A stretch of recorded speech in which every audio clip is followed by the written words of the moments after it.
Thanks for staying with us. A new study reveals that the ongoing coronavirus pandemic has caused the mental health of U.S. college students to plummet. Christy Beck, a licensed therapist and the faculty supervisor of the Her Clinic at Penn State University, is here to talk about the issue. Hi, Christy. Hi, Casey. So let's talk about these college students who are just young adults ready to begin their lives in a year of a pandemic. What's going on? Yeah, so it's been obviously a rough year for everybody, but I think for what I've been seeing with college students, it's impacting them as well. Sure. And I think for them, you know, for a lot of us actually, if we had any kind of mental health symptoms before, then this, you know, a global pandemic is only going to increase those symptoms. And then there's also some of us that have never experienced any mental health symptoms before, and now we're at a point where like, okay, things are really weighing on me, and now I'm experiencing anxiety, depression, panic attacks. So what are some of the causes for this? So what are some of the things that contribute during this pandemic? Right, and so for the college students particularly, I think the isolation, I know I've talked about isolation before and about how really debilitating that can be. And I think for, you know, being on the Zoom classes and, you know, even though that is some connection, it's not the same. It's not the same as being in person and having friends. You know, some friends are there, some friends, if all their classes are on Zoom, they're going to be home. And so just not having that togetherness, you know, and thinking about that as humans, right, we're social creatures. And so all of this isolation is just not natural for us.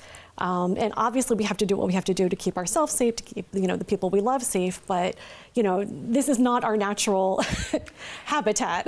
No, and when you're going off to college, you're starting a whole new life. You're leaving old friends behind, and you're going off to the biggest social experience of your life, and you want to establish new friendships. Exactly, and so I think that's been another issue with college students, is that their college experience just isn't the same.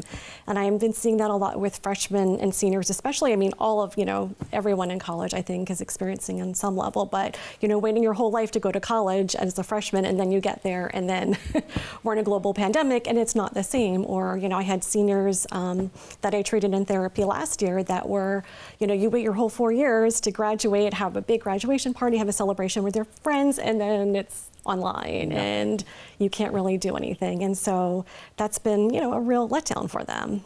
Well, we have another important watermark. We're ending the end of the semester and the academic year. So how should these students transition into summer now? Right, and so during the summertime, I think first and foremost, if it's possible, I think just getting some downtime. I know for myself as the semester is ending, I know I'm going to need some downtime, and I'm not taking classes, I'm teaching them, but I think just, you know, having, you know, it's been a year, it's been a heavy year, and so just having some space to just unwind if possible. I think that's good advice for all of us, but especially our college students in this vulnerable spot that they're in.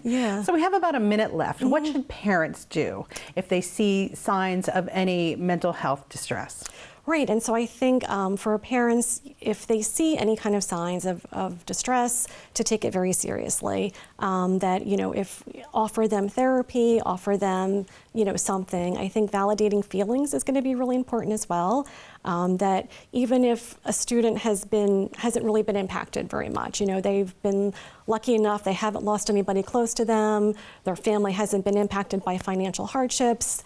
But still, even if you haven't had any of those really, you know, awful things that have happened to you, it's still been a rough year. And so just validating those feelings of, you know, yeah, it's been rough, and we appreciate you just getting through this. And I think, you know, kind of a shout out to all the students across the board, college students and younger, that they've, you know, if you've survived this year, you've done a great job. Amen to that. Christy, as always, thank you for your sage advice.